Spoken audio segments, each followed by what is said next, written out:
Welcome to Cathy's Eclectic Garden. I'm Cathy, and I garden in zones 5B, 6A in Northwest Ohio. Today, I'd like to share with you the beginnings of a new garden I'm going to plant here behind me next spring. We'll be right back.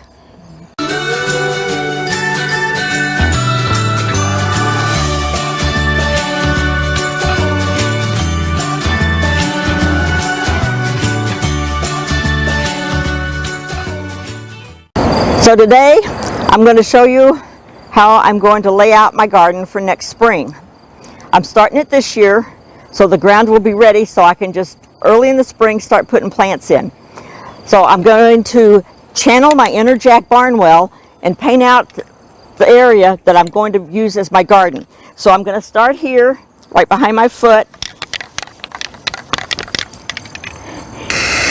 and I'm going to do a curved border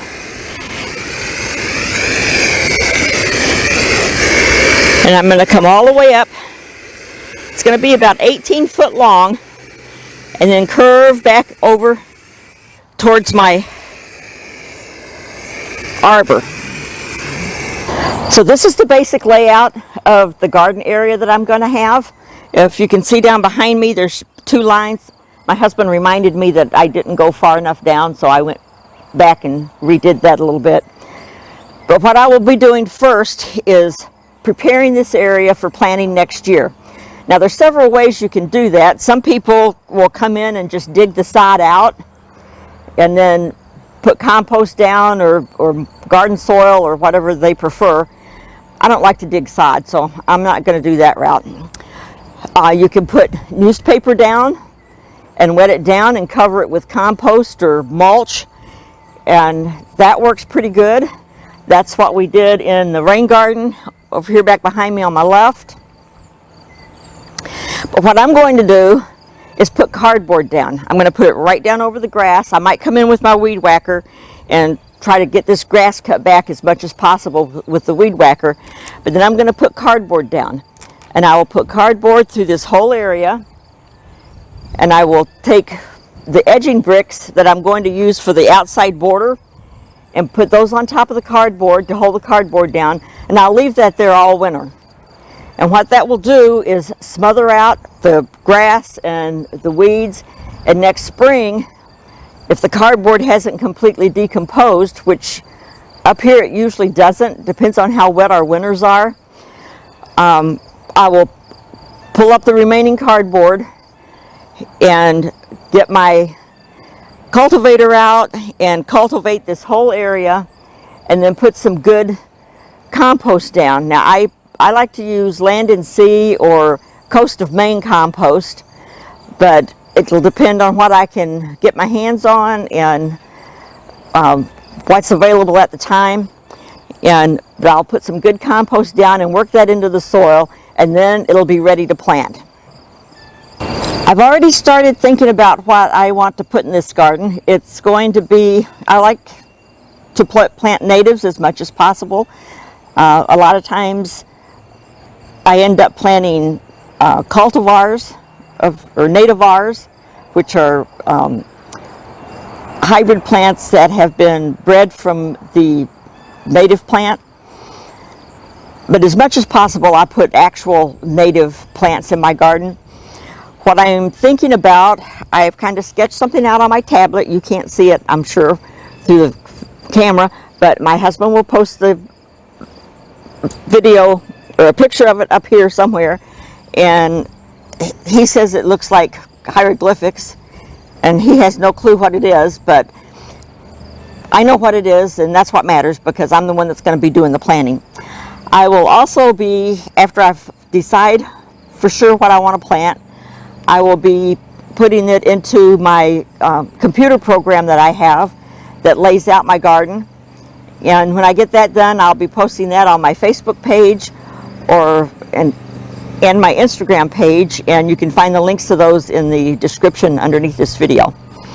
So what I'm thinking about doing, I know I want to put a fountain grass up here just outside the bed because they get huge.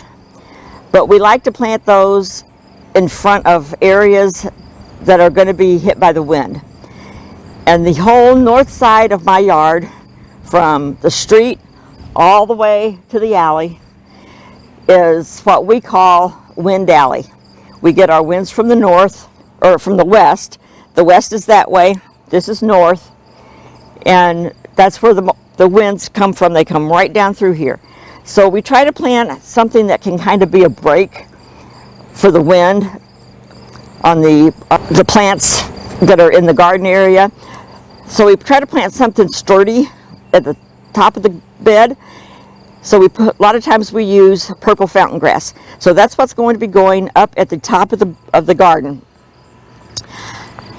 In this area, and then inside the borders, here on the west side, I'm thinking about wild geraniums, specifically Proven Winners cultivar Boom Chocolata.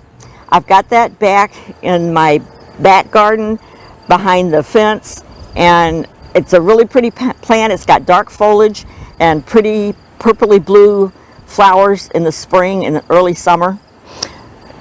Or in the summer and early fall, excuse me. And those will be going here. I'm probably going to get 3 of them to fit here.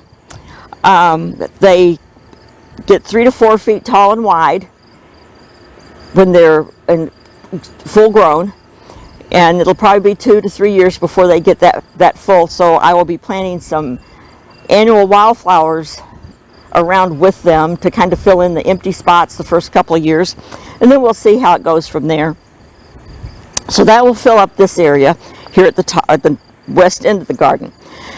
Next, we're going to have a planter. Well, we're going to have a pathway, a stone path from this pathway to the outer edge of the garden area. And on either side of that path, I'm going to get some urn planters and plant firecracker plant.